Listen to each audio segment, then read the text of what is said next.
Chairman of Commission 11 of the Indonesian House of Representatives, Muhammad Misbakhun, asked Finance Minister Purbaya Setop to stop commenting on other ministries.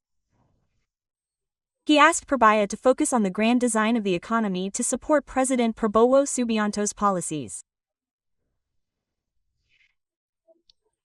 One of the statements that Misbakhun questioned was Purbaya's comment regarding cutting the free nutritious meal budget if it was not absorbed. The Golkar Party politician said that the diversion of the unabsorbed MBG budget should be discussed with the Indonesian House of Representatives.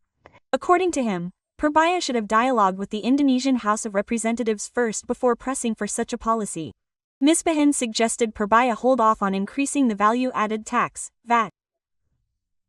Download Tribun X sekarang, menghadirkan lokal menjadi Indonesia.